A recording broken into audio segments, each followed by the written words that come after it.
that is it, you'd imagine. He sent his team out to take the game to Barcelona there this evening, and yet could have been on the end of a hiding by the end of it.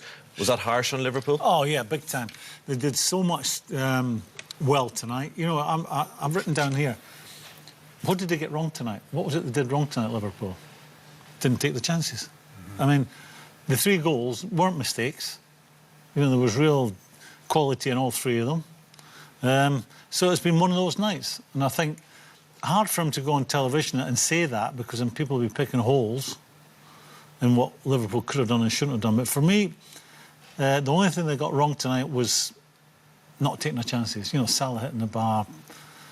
James Milner would normally score. Firmino would normally score. These, you know, football's like this. But for me, I thought Liverpool did a lot right tonight. Lady luck did not shine on them, and unfortunately they were against the little man. One decision he did make was to play Joe Gomez at right back, Niall, and Graham says there weren't mistakes in it, but you felt it was a weakness that Barcelona exploited. All through that first half, yeah, I just felt they were getting out down his side all the time, and they were switching it over to him, and he was never quite ready for it. Here early on, he goes running in, he doesn't say anything to Milner, who's meant to be with him. Sorry, now. Yeah. What would you see? I'm looking more. It's Milner's problem there.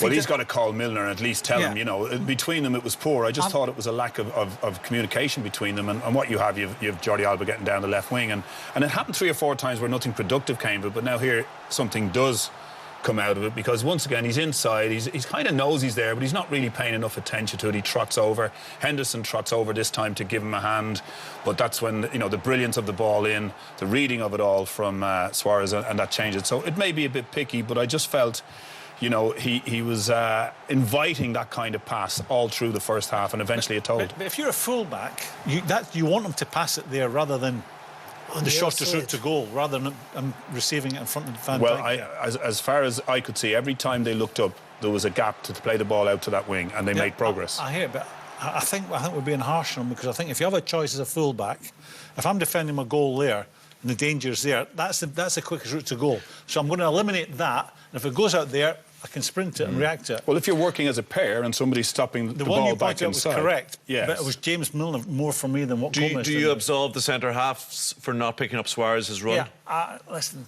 ask Niall, but the movement just doesn't get any better than that. Right. Suarez knows that Jordi Alba is capable of kicking a ball like that, and he smashed it.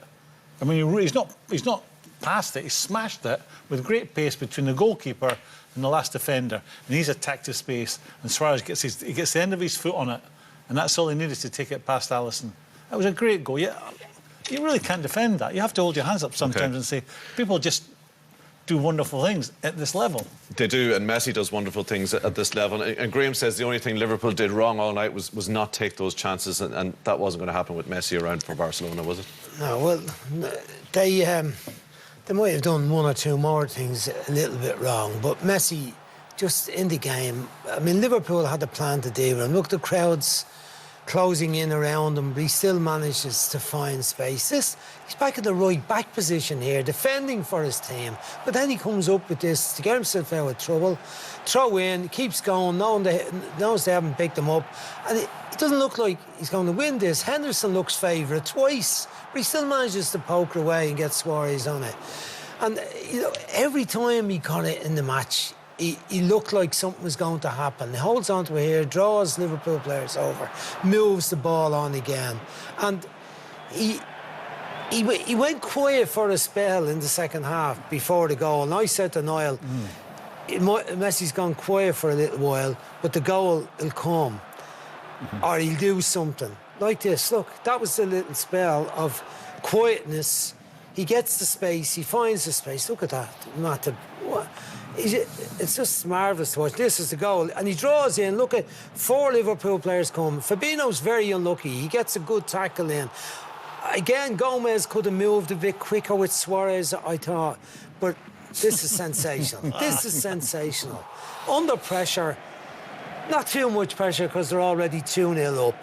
But under pressure for people to say, can he just keep continuing to do it? Of course he can. Yes, he can. Goal number 600 for Barcelona. You're in the wall at that point, Tommy, and you're saying, go on and shoot, you fool. Oh, no. Brian says they did a few things wrong. I wonder, we're going to look at the chances they did have, Liverpool, and that deep regret they had that they didn't take them. Didn't get a goal. But I wonder, were they too aggressive, Graham? Can you be too aggressive there? No. To the point where the last 15 minutes they seemed to... I wonder, did they run out of steam given how much they put into the game up until that point? In the game of football, I thought they did everything but get a goal. And you just can't legislate for brilliance. And really good goals scored against you. Sometimes you have to hold your hands up.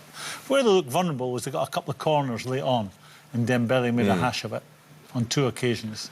But I can't be critical of them. I think they turned up tonight. You can be critical. You're going to show us the chances that they did miss, Graham. Not critical in how they approached the game, took the game to Barca, had more possession. Who goes to Barcelona and has more possession in the new camp? Who does that? Nobody does that. Liverpool did that tonight. They had him on the ropes for 30 minutes second half. Let's not forget that, because they couldn't string 2 passes to get to Barcelona. They were hacking it clear, Liverpool coming on. And I don't think you can blame them for going too hard at it, because that was the time for them to get the goal. One of these needed to go in. You know, they were really dominant. They were pressing. They were starting to believe. You could see it. This is a little bit unlucky. Flicks it back a bit hard at him. It was, you felt it was coming. Good improvisation there to get the shot away. But this is the one. Fantastic ball from Van Dijk. Brian was saying earlier, tremendous touch. Looks up, and it's a great shout. You can obviously hear him shouting. You go, yeah, give it to me. But he just doesn't get his feet sorted out. Yeah, it doesn't quite come to him. It comes into his middle, really, and he needs to be putting it at one of the posts. And when that didn't go in, I thought, well, will they ever get a chance? Listen, how could Salah miss this? The Salah...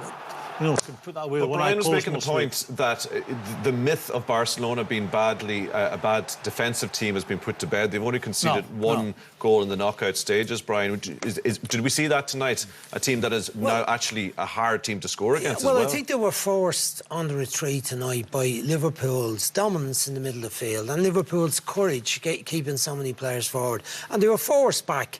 And they gave away those chances, but I think they were all shots, apart from Salah's one close in. The others were all from the edge of the box or outside the box. And then you're expecting your goalkeeper to make the saves. But they had always numbered. They were never caught out in the counter-attack without the full-backs in place, which was often their downfall in the past. Tonight, I think, well, you wanted to refer to the stats. They beat United 3-0 and 1-0. They beat Lyon 5-1 and 0-0. So that's the five knockout games they've conceded 1 goal. They don't look like a team to me that are going to concede 4 in the second leg. I think there's an obvious reason why they look as if they could defend tonight. I come back to it. Liverpool had most of the ball. Nobody does that at the new camp. Nobody forces Barca back and keeps them penned in their own half. Liverpool did that. So they always had numbers back there. They always had bodies back there. And that's why they look as if they could defend properly. At times it was desperation. Yeah.